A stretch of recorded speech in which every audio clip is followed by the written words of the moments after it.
You know what I have been listening to a lot of is the Sex Pistols, which is totally different than what we're going to be talking about. But yeah, why have you been listening I'm not complaining, but why the Sex Pistols?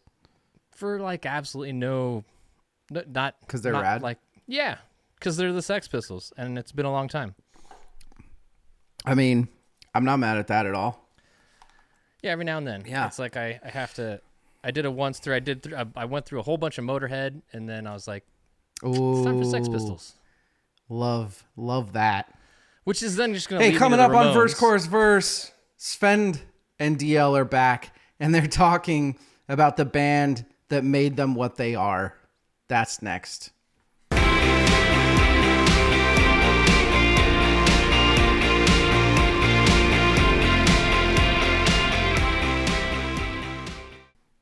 That's safe to say, right? I feel like Dave Matthews is responsible for 78% of our friendship. Yeah, I was like, I don't know. Did he send me a check or something? And then like He paid you to be my friend. He was like, no, I bought my house, made all my no. I see what. Yeah, I would say that's accurate. It's fair. It's fair to give Dave Matthews credit for our partial credit. Partial. Yeah. Yeah. A little bit. Hey, welcome to Verse, Chorus, Verse, episode 168. I am DL. With me is Svend, Car Crash Knutson. Svend, how are you doing tonight? Jesus, 100 and what? How many episodes? 168. Jesus, fuck. You have been busy. Isn't that crazy? That's insane. That's insane. I find it to be insane. I was about to say that I've been busy because you asked, but I haven't done 178 anythings. What have you been busy with? I've been making a lot of music. And I'm making a lot of art. Kind of, just dumping. Are you separating music and art? Sometimes no. Sometimes the art actually leads to the music.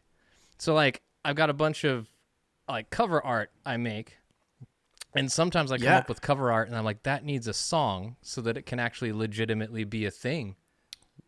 So you'll do weird? The cover art first. Not always. That's happened, I think, twice. That's a little Bowie-esque of you. Twice. You have twice been Bowie-esque. That's pretty cool. Which is more than I've ever aspired to be, but I'm so very excited that you think that. You said you've been making music. What music, pray tell? Well, okay, the winter solstice, or the day before, December 21st of 2023, I put out a single, Warmer Place. It's little cheesy, reggae. It's reggae, yeah. It was something that was just fun. I've been making a lot of just fun stuff. There's some deeper, darker things coming. I started working on a country album and put it on the shelf after recording 3.5 songs. Halfway through the 4th song, I kind of had a mental, episode. I had a little breakdown and had to shelf the project for a while because it started getting too much about me, which I don't like to do in music. I like just nonsense fun. I hate to break it to you, Svend, but that's what the people want. Yeah. Well, that's instead, what I've started doing, from. then I shifted over. I'm now I'm about halfway through a 9-song lo-fi album, where I took a concept where if I was to give an extraterrestrial a tour of Earth, but this alien only speaks lo-fi, how would I do it? Now you're kind of going Bowie again. What's the deal here, Svend? I don't know. I'm going crazy. So we're just waiting for you to design a 5-string bass. That is what we're doing here. Not design, just put the guts back inside the one that's sitting over there. I ripped all the electronics out because it had this horrible hiss. And well, coming at you, 2027 is going to be the song with the Aussie. We did a song that I think it's almost finished. It just needs some polish and then a final mix and master. And it's a cover song that Oh, maybe we should get some opinions. Ask the YouTube world. Should we put out Dig a Pony? yeah, we did a rendition of a kind of a lesser known song from this band back in the 60s that not many people have heard of, but the song's called Dig a Pony. And they're not even like a band anymore. So like they wouldn't care. No, they wouldn't. Half of them aren't alive. I think it was one of those things where, because I've always been a very big don't cover the Beatles guy, but but then you cover them and you're like, you know what? This doesn't matter. Like none of this matters. You know what I think?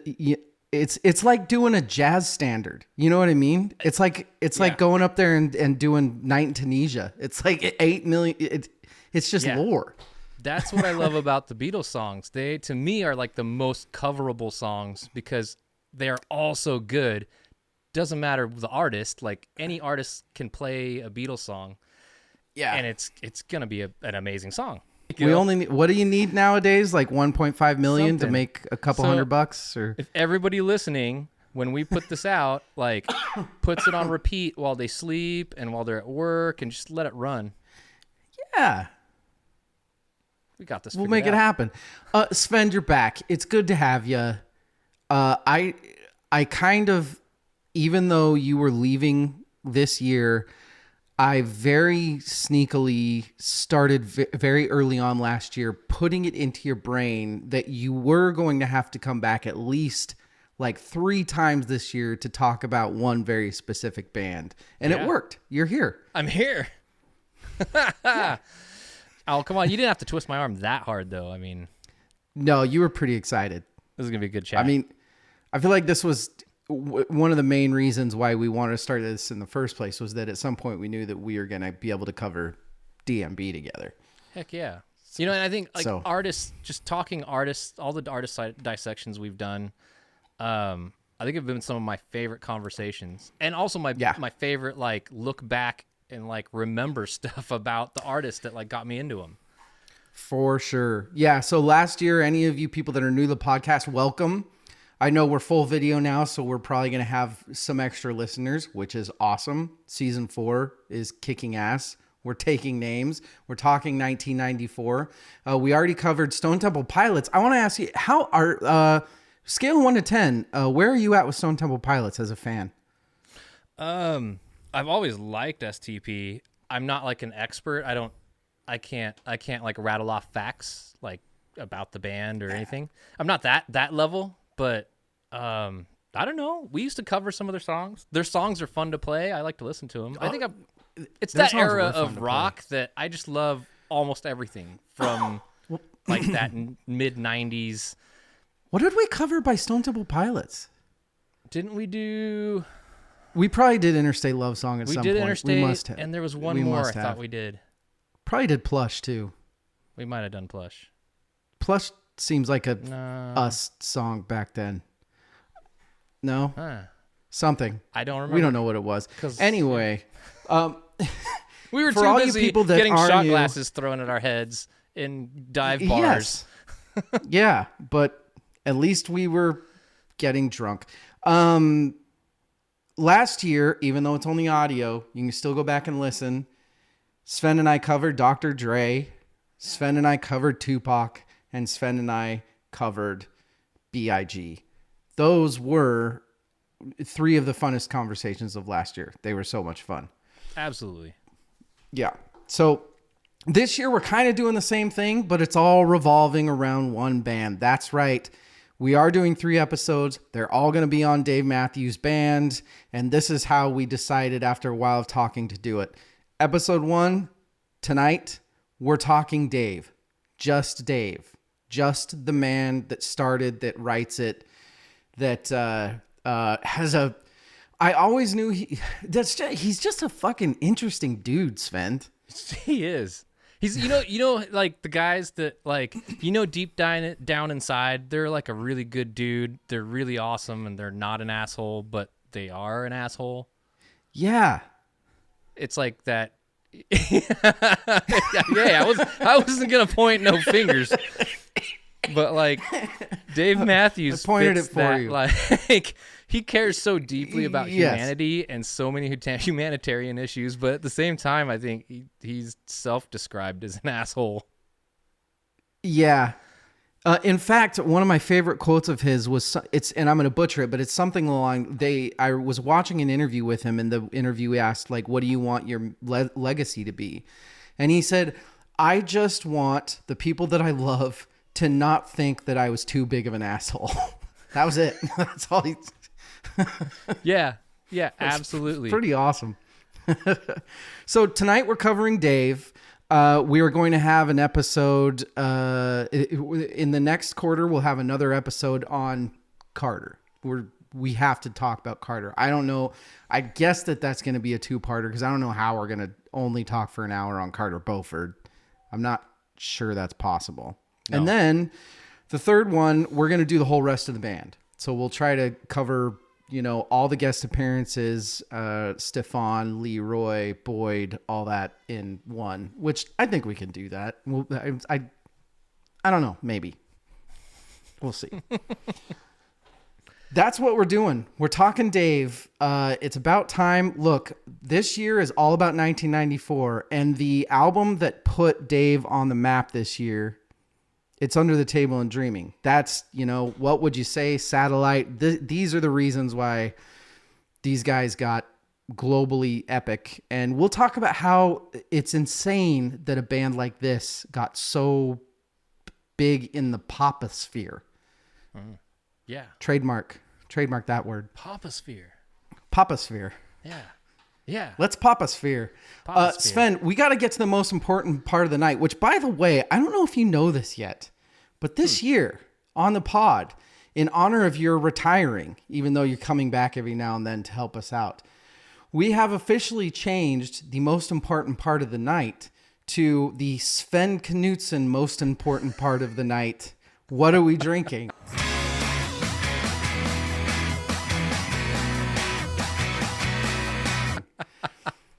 Sven, what are you drinking tonight? Oh God. Okay, I've got my cooler has been downsized. Yay! It's a much smaller. It's like a baby cooler now. I can actually hold it up and show everyone. It's not a giant freaking ice chest anymore. You're older, so you drink less. Is that what's going on? Something like that. But I'm still drinking beers. And I haven't switched to I don't know, White Claw or anything like that. I'm still. Oh, well, that's good. But Daggerfall, I think I've brought this up before. It's my go-to IPA. That's a great beer because it's 100 IBUs. Like you can't find. This is their flagship. Their main beer that Sockeye Brewing in Boise, Idaho brews, and it's 100 IBUs. That doesn't awesome. Overpower for you. Like it's not. No. I wish I could find, and the cool thing is, like, a lot of ones that you get up in the 80s and 90s, they're like 9% alcohol. They're just, it's crazy. Yeah. They're like double, triple IPAs. This is just 6.5. It's just the lightest little beer, but with a punch of hops. Hoppy, watery goodness. It's hoppy. It is malty. It's got a little sweetness, but most of all, I like that like pine tree dank kind of. Yeah, like I do resiny too. Kind of. That's this for me. I've been getting back into beer a bit. Yeah, that doesn't sound so bad to me. I could drink that. 6-pack in the mail tomorrow. Yay! I'm going a different route. So I have been on it. Well, no, I don't want to say I've been on a kick, but in the holidays I was on a champagne kick, like kind of a big one. And I'm over it, but the problem is that I bought way too much champagne for New Year's because, everybody's going to come over, we're going to party. And of course, you drink maybe half the champagne that you bought. So I'm still on champagne. I made myself a French 75. So that is 1.5 ounces of gin, some lemon, some simple syrup, topped with champagne. Sven, they call it a French 75 because it was invented during World War I. It was named after the 75 millimeter shells because the drink fucks you up. So, yay. It's fancy looking too. Or yeah. you get a fancy glass with it. So that's what I'm drinking tonight. Sven's got his IPA, but I am going to cheers with something special because my dear friend that we started this podcast together. It's now in season 4. Sven's not going anywhere. He's still going to be around occasionally. So all of you Sven lovers, who's basically all of you, I'm taking a cheers. Hey, Sven, cheers to, yeah. Oh, speaking of... Yeah, some pure nonsense. I've got my pure nonsense shirt on in honor of you, Mark. Yeah. I figured he's got to be a Dave fan, right? You know what? I can't wait to read the comments and find out because he's going to be like the first one. It's going to be the weirdest thing if he's not a fan of Dave. That'd be weird. I feel like we have to like ask him on for a segment on like part 2 of this just to ask why if he's not. Yeah. Don't lie just to get on the podcast, Mark. Or ask for a clip. Hey. Yeah.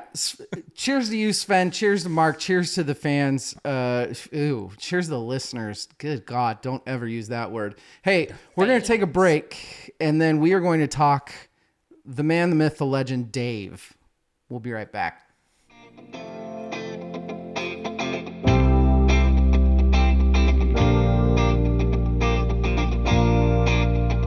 We are back, everyone. Dave Matthews, born in Johannesburg in 1967. And then I didn't realize that he moved and then moved back to Johannesburg. He bounced around a lot. Yeah. His dad worked for, was it IBM? Right? His dad worked for IBM, and then he ended up working for him. Yeah, for a short time in the States, but then they went back. I know, so he had to bounce around a lot, and they were in the UK for a while too, right? Like the kind of South Africa, England, US, UK, and then back to South Africa. But then the draft started happening there, so he took off. He bolted, and it ended up in the good old VA, and was completely freaked out. He kind of ended up in a much more rural area where he didn't really know anybody. And that was 1985 was the Jesus Christ, I swear I'm not drunk yet. Conscription was in 1985. So he ended up in knocked you back. It kind of did. A lot of really interesting stuff from when he was a kid. Ended up in Charlottesville, but one thing I couldn't figure out, because I saw this date. So 85 was the conscription. He didn't want to get drafted into the army in South Africa. I saw somewhere, though, that he naturalized into U.S. citizenship in 1980. So, there's a portion of his story that I can't find. Like the 80 to 85, how did he go back? And even though he was a citizen? And I'm sure that there are some absolute Dave heads that are watching this, but I believe that his family was in America before because of his dad's work. Yeah. So I'm wondering if they did that. They stayed for a certain amount of time so he could get dual citizenship. I'm sure they had to have seen what was coming in South Africa because everybody did. Yeah. Because it was a goddamn that's the thing is, Dave's a unique character. We'll get into all the reasons why, but or examples, I guess you should say. But this dude grew up in South Africa at a time where it'd be like growing up in the late 60s in America. Yeah. Even take what was happening then. 60s in the Southeast. Yes. America. Take what was happening with Malcolm X, multiply that by 10 as far as violence, and that's what he was seeing in South Africa. Yeah. Just disgusting shit.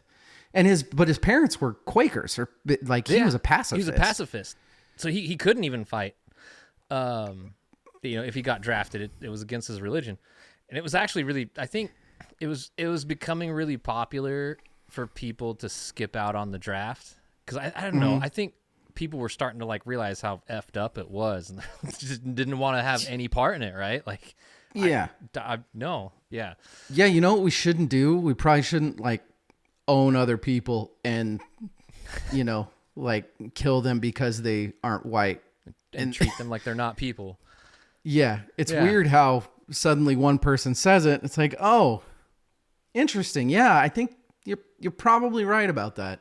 Yeah, it definitely shaped, I think, his perspective. I love the times that he actually he avoids political discussions or political endorsements, like except for the John Kerry campaign where he like went full out. But yeah, for the most part, he's really careful. He campaigned not to a little pick for sides. Obama too, but that's it. Yeah. But when he does speak out, especially on like social issues, I think he has one of the most unique perspectives, and I always love to hear how he weighs in on whether it's race rights, gun rights, that, you know, like any of the debates that we have as hot topics. If Dave Matthews does an interview or releases a statement, I'm super like curious. I always have to see what he has to say. Yeah. There's a little bit of... Do you think that once you get as rich and famous as somebody like Dave, are you even like, no matter what you do or what you say or what you believe, are you always just going to have a little bit of that? Like, this guy he's just out of touch. He's a jackass who can say whatever he wants because he's rich and famous. Like, you know what I mean? I think like the richer and more famous you get, the harder you have to work at staying in touch. So the people that do the work, they're in touch, and you can obviously tell when someone opens their mouth and they're disconnected because they say stupid stuff that all the rest of us humans are like, where did that thought even like? You know, it makes no sense. I think he does the work. He works harder than a lot of people in his tax bracket at staying connected to real issues. You know, that's a good point. You were talking about how you could have left it just at he works for somebody in his tax bracket. He works his ass off. Yeah. Like, these guys tour, and these guys could have stopped touring 20 years ago and been millionaires upon millions early. And just, but they go on the road. They do these, you know, they tour all year. They do these like 3 nights in a row shows where they're playing their asses off for 3 hours. And like, they work their fucking asses off, man. Yeah. Yeah. What I love about that is that I don't know, because I haven't lived that. I've always dreamed of living that life, and I always imagined what it'd be like of like that line blurring between work and play and life and career. And I think that happens when you tour that much and you're that good at it, and then you make that much money and you don't stop. And obviously you're not stopping because, you know, you don't have to work anymore. You're doing it now because it's like, it's what you do. It's part of your life. So that kind of blurs that line where it's not like a job. This is just, you exist to do this. And it also doesn't seem, and I could be totally wrong about this, but it doesn't seem like they've become the machine that a lot of bands that have toured for as long as they have become. Whereas I don't feel like for Dave, if they just quit one day and they're like, hey, we got to be done, I feel like it would affect probably 50 people's jobs, but not like 325 like a Metallica or something like that. You know what I mean? I do. I'd be really curious. That's something I wish I would have researched before this, because now they've been overtaken. We've got some huge live attendance records that have been broken. We're not going to get into that because it leads into the, you know. She did a great job. They did a great. Anyway, for the longest time, they held like the most profitable like touring band record of all time, like in North America, I guess. I don't know stats worldwide. North America, highest paid touring band in North America. Like, I totally forgot where I was going with that. Their Gorge shows alone, their annual 3-day, man. So the staff size has to be somewhat significant, but I don't know if like it's, you know, like you were talking about, like, is it like this giant machine? they probably don't have quite as much of like. Because you look at their stage and they don't have a ton of pyrotechnics. They don't have a bunch of fancy. Like they have cool lights, but it's nothing fancy. You know what I mean?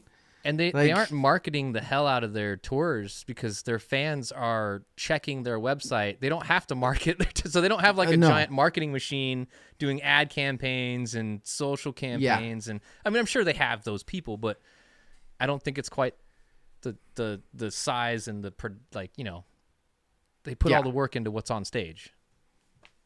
So Dave ends up in Charlottesville in 91. He's bartending. He's going around the bars. He's doing all that stuff. And this is where it all happens. As a pretty stereotypical band would. You know, they're all playing in bars and stuff like that. Eventually, it's Tim Reynolds who's... you know what's funny is I've always considered Dave... Dave is the reason why I play guitar the way that I play the guitar, and obviously we'll get into all that later. But I think Tim Reynolds is the guy that I have forever just been... I've been watching since I was as young as I can remember, being in complete awe of. And Tim Reynolds was the guy that for a long time I tried to emulate when I was playing guitar. Like I learned a lot of my licks, my blues stuff from Jimi Hendrix. But when I heard... Well, we're going to get to the Dave and Tim Luther College. Yes, we will.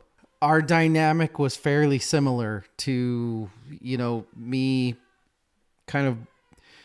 Dave and Tim. Yeah. Dave and Tim. And it was so long before Tim actually officially became a member of the band. And... yeah, which is weird because he played with them forever. Yeah. Like he was on Red Rocks, he was on all that, like he played with them the whole time. So I don't know what the deal is. But the funny thing is so I'm going to tell you a story. There's a kid and he sees this guy playing the guitar and he sees that his hands are like going like 7 frets around, like all over the place. Like, what is Sounds it? Like Robert Fripp. I stole your thunder. You stole my thunder. No. Tell the story. No. Because Svend knows the story because he's a goddamn genius. But Robert Fripp of King Crimson is the reason Dave Matthews plays like that, is the reason that I play like that. So I saw Dave doing this shit with his hands. Like, what? Like, it doesn't make sense. So unnecessary. But it sounds so... It does bring a different sound. Like, there's something about it that makes it sound different. And I loved it so much. And apparently, that's Dave's exact story with Robert Fripp. He saw Robert Fripp doing it and was like, oh. And it's true because I really do think that that's the reason... well, you know, all rock music, all pop music is done in A or C or whatever. But for some reason, Dave, and I'm sure part of it is just the brilliance of the band, but I do think it's the way he plays his chords. They end up being like A flat and, you know, like shit Satellite? That you don't hear. Yeah. Why is it A flat? Nobody wants to play, or I could say G sharp. Nobody wants to play a friggin' song in G sharp. You go to a piano player and like, hey, I got this new tune. You want to play along with me? Yeah, what key is it in? A flat. The piano player is going to shoot you. Yeah. I think it's that's one of the reasons why a lot of their shit works.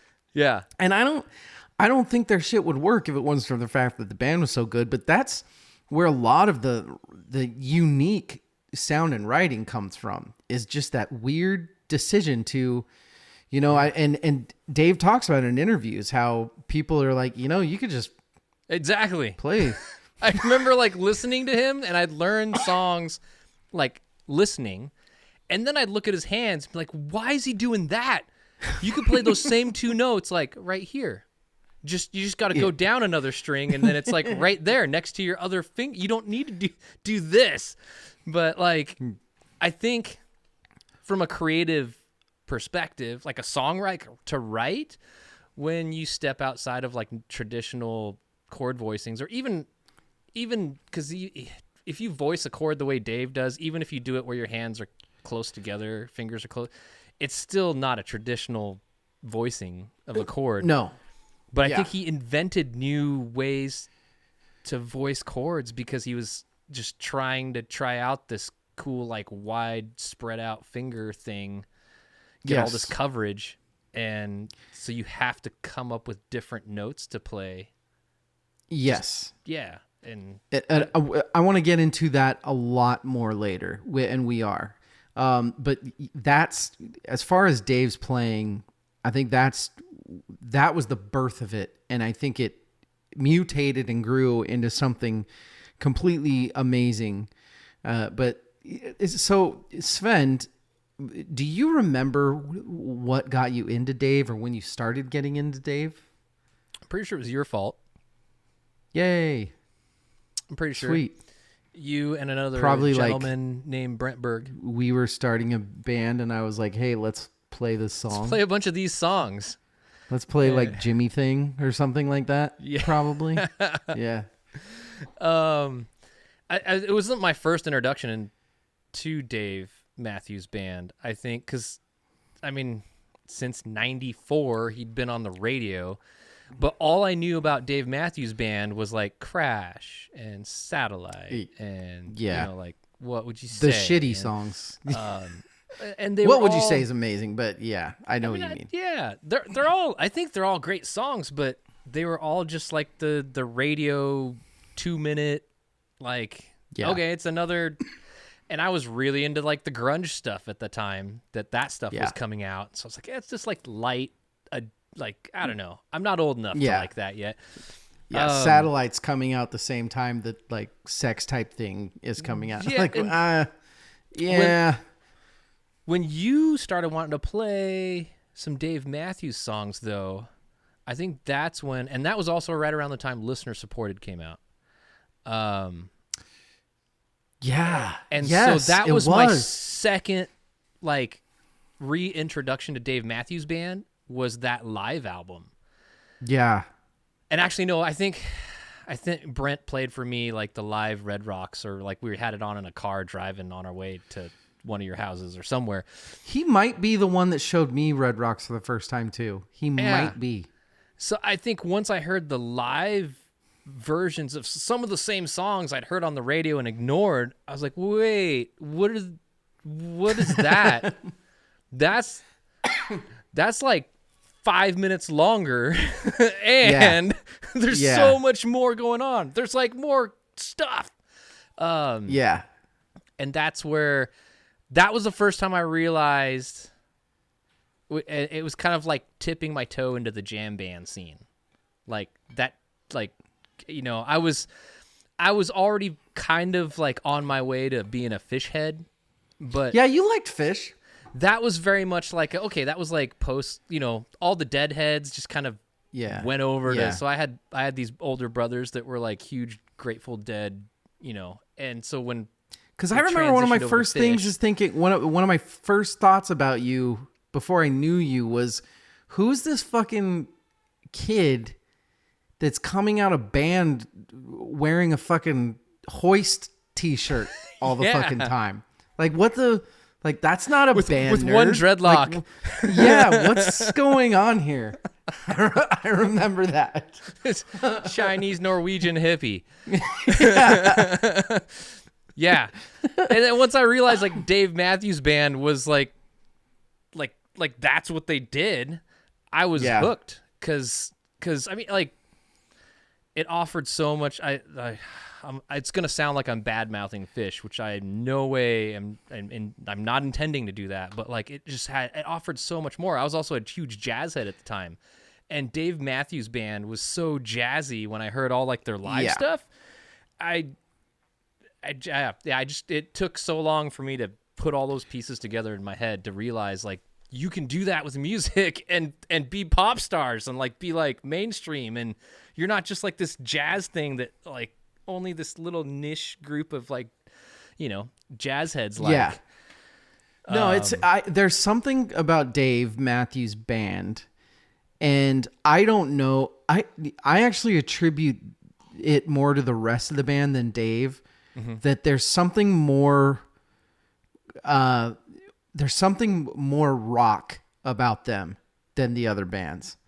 And I mean, we're going to talk about one specific member of the band in our next episode when we talk about Dave that is kind of like, if that guy exists, you just have to listen to him. Like, you know, if you're Dave Matthews, you wake up every day and just thank fucking God that Carter Beauford's your drummer. But right. But then you also make sure that you show up at the studio and tell Carter, hey, play less notes on the album. You played too many notes yesterday. Yeah. Today, you're playing less notes. We're going to get this track recorded. Maybe. We might. Or we will just loop the simplest thing that you play. Sorry. Yes. I'm getting a little... No. It's very true. No. I think we're going to talk about that more in another episode. But... No, we're going to talk about it a little bit in this one too. But first, 1994 rolls around and Under the Table and Dreaming comes out. Which before that, something else happens, and that is that Dave's older sister gets murdered by her husband, who in a murder-suicide thing, which is just fucking nuts. Very nuts. So he dedicates Under the Table and Dreaming to her. His younger sister Jane and him start raising Anne's kids. Just the dude has had an interesting life. Mm-hmm. Super. That's crazy shit. It's that's like movie script kind of stuff, right? Yeah. To have all those combined things in one person's story. Yeah. Everything that he's got. Yeah. And then the guy has a jam band. They come out with Under the Table and Dreaming, and it's massive. Like this Virginia jam band becomes one of the biggest bands at a time where rock was just, we're covering 1994 this year. 1994, the reason we're covering it is because there were 150 fantastic albums that came out that year. And these guys are one of the top 10 biggest. And they're a fucking jam band from Virginia. How does that happen? I don't know. I don't know. I really don't. Well, this is, let's see here. We haven't started talking like albums and stuff, but I think really quickly it's kind of, I'm jumping ahead, but then I'll roll myself back. That's all right. I think it's one of the big reasons is when they chose Steve Lillywhite to produce that first album. Really glad you brought up the Lillywhite sessions because I would have totally forgotten. When they were interviewing people and trying to find the right producer, he was the one that came in and said, I don't want to change anything. Change nothing. I want just what you guys do on stage. I just want to get that on tape. I don't know how I'm going to do it, but it's got to be possible because there's tapes and there's microphones and there's all the stuff, and you guys just do what you do. And I think no other band was doing that. All the other producers were like, here's how you make a rock album. Come into the studio. I'm so glad you brought that up. It's so true. Yeah. Yeah. There's this jam band that comes in and everybody was trying to figure out how to make them a 3-minute ditty band. And Lillywhite was the one that was like, no, we don't do that. Svend, exactly what Svend said. We take what you're doing live, which if you listen to, their first album with the thing, with the eye thing on the front that has Song that Jane Likes and, this is really pathetic that I don't remember two things. I hope. Oh. I think that's right. It's got those. Do you remember in the 90s those eye things where you had to start with your nose on it and then you took it out and it was like a 3D picture? Yeah, the 3D thing. It's that. Yeah. Well, if you listen to that album, it's a bunch of live shit in 93 where they're just you talk about, could you imagine being able to be a person in 93 in Virginia and walking into a bar and seeing that? Yeah. And Lily White was like, no, that's what we need. That's exactly what we need, is that on a CD. And I think he would just make them do that. And they'd arrange a song, they'd play, and he'd be like, no, just keep playing it. You're not, just keep going. And they keep going, They'd make these songs, just keep going on the same song.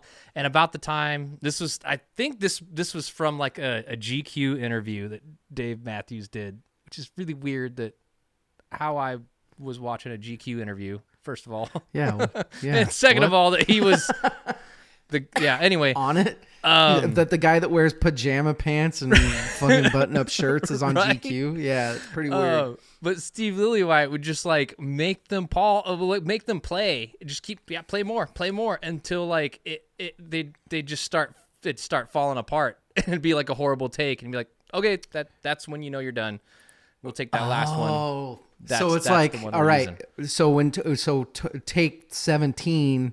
It starts to get bad. They're just like, okay, so take 16 is the perfect take. Yeah. Like, and that I think kind of thing. That's why there's some stuff that ended up, like even Under the Table and Dreaming, there's some stuff that ended up in there that's like Dave meant as just like an ad lib. Didn't think it'd end up on the album, but then it's on the album. Or like the, like what? Well, I don't know. Let's see. What was the song?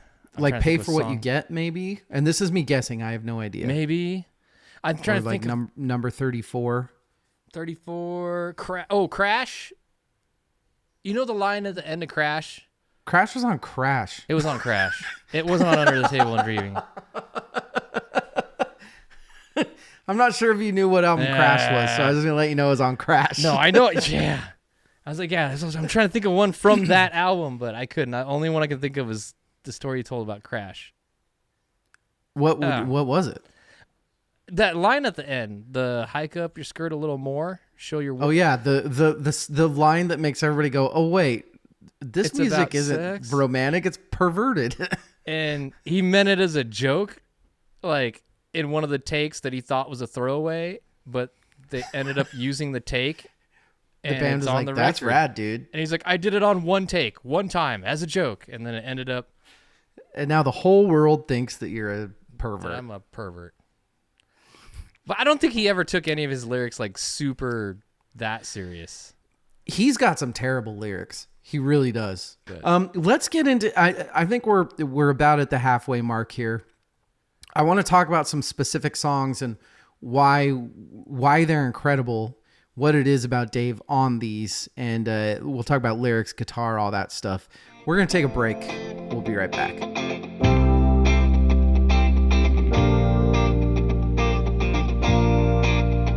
Yeah, hey, you were asking about those pictures? Yeah. Top one, yeah. Doug Marsh. Second one down is Andrew WK. And love it. The one right below it is his backup singer, Andrew WK's backup singer. All three were ones I took. I was going to say, I bet you took them, huh? Yeah. And that was when I got to like follow Andrew WK around backstage for a while. The dude is weird. If we ever do an episode on like, not surprised about that, weird musical personalities, he's. Let me tell you, he's a professional. We are back. Hey, everybody. Mr. Dave Matthews. Svend, I know for a fact that you have zero interest in any Dave Matthews studio albums. How do you know that? You've said it many, many, many, many, many, many times on the podcast. So let's cover it. Let's cover it here. A two-part question, which is hopefully I'm just going to wind you up and let you go. Number one, are there any songs studio that you are like, okay, that's pretty fucking amazing? And B, what is it about the live that you just can't get over to listen to the studio? Okay, so I guess the first part is a short answer, and I'm going to do my best to give you a complete answer, but I don't think it's going to satisfy it in true Svend form. You're going to be political about it.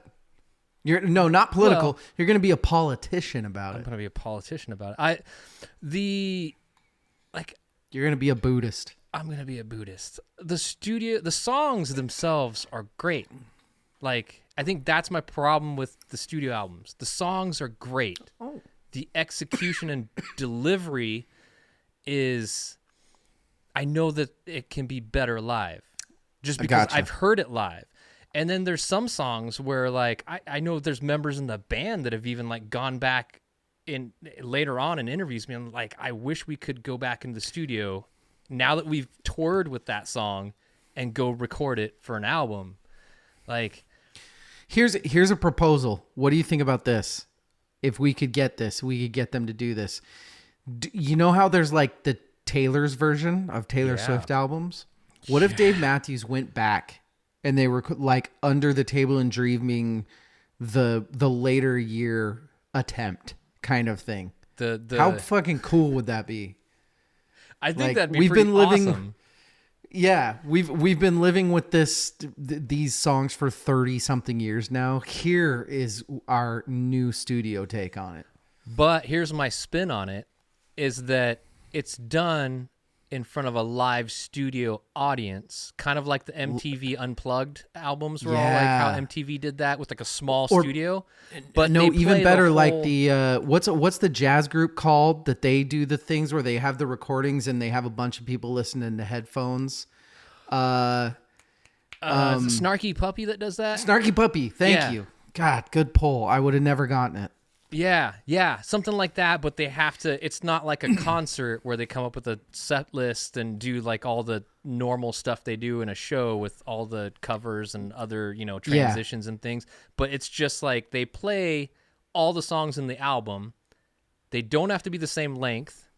They can take liberties with the songs like they would live, because that's my favorite part is, like, to me, they're still a jazz band. Like, as much as this is a brilliant idea. We need to contact them, and this is a brilliant idea.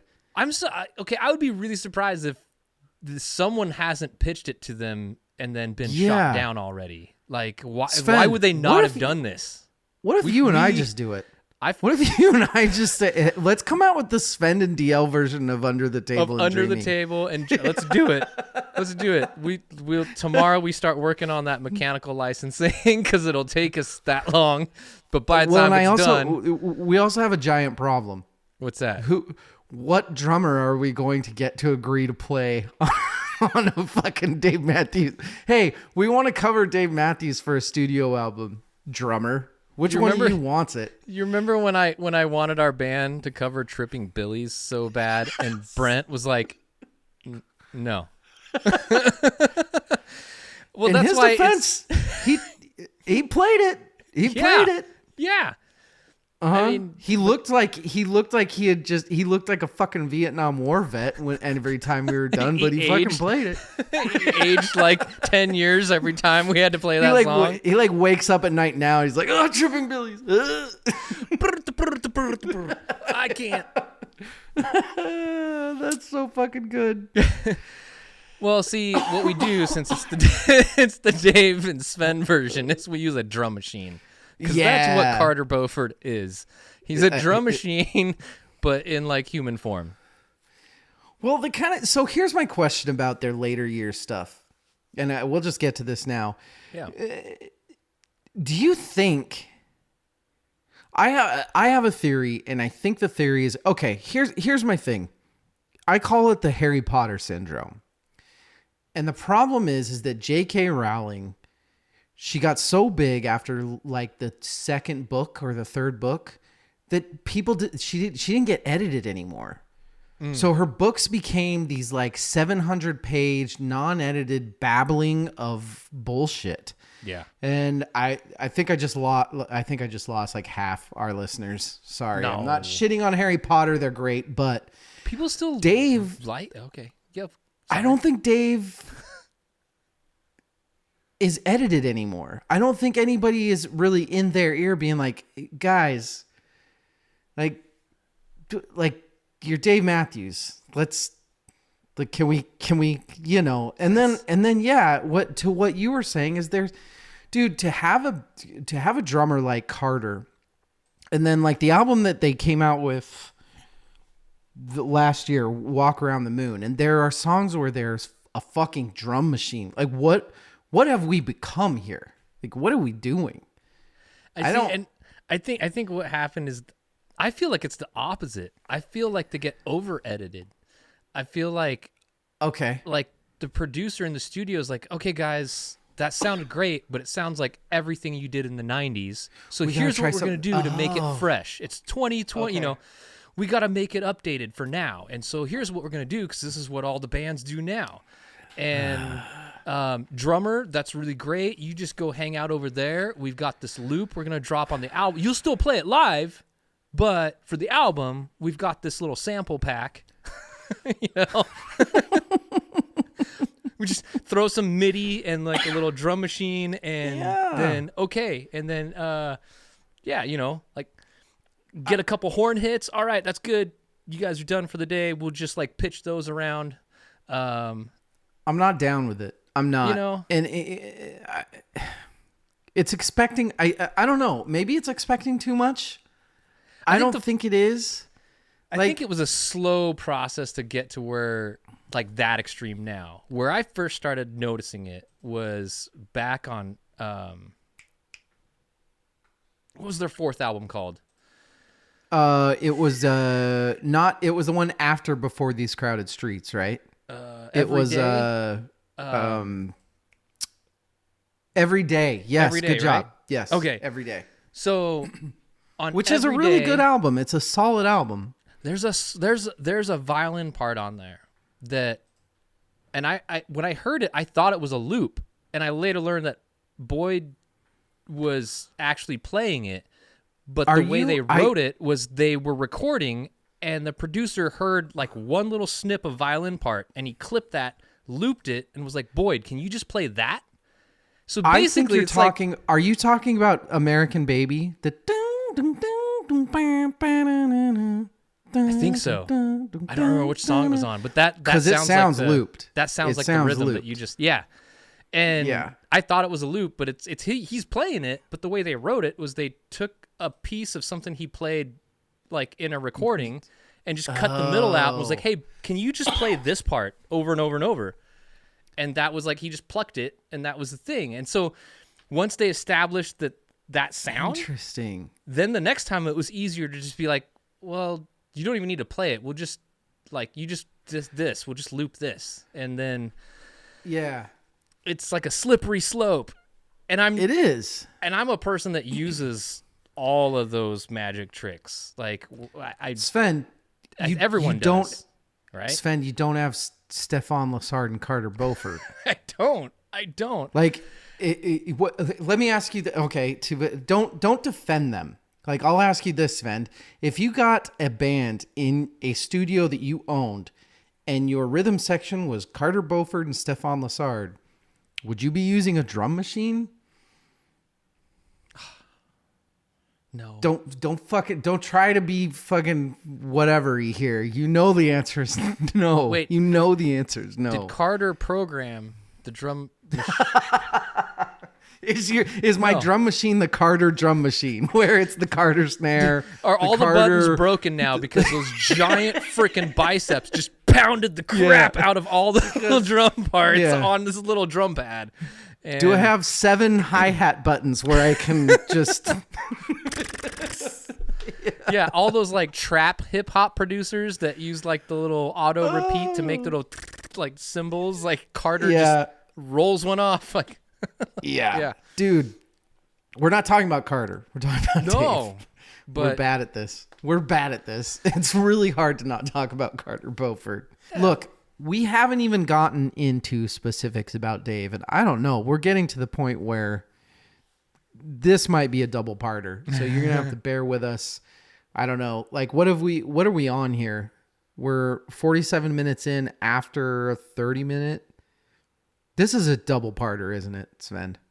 I don't know. My audio's been recording for an hour and a half. Yeah. This is totally a double parter. Okay. So we're going to take one more break. and then we're going to do an intro to part 2 of Dave. And I know what some of you are saying is this is supposed to be a Dave Matthews episode. Well, here's the thing, people. Dave Matthews Band is Dave's band. Dave writes the fucking music. Like, we knew what this episode was going to be. We knew what we were getting into, right? I had no idea. I'm just like flying by the... This is a live album for me, man. Yeah. We'll take a break. We'll be right back.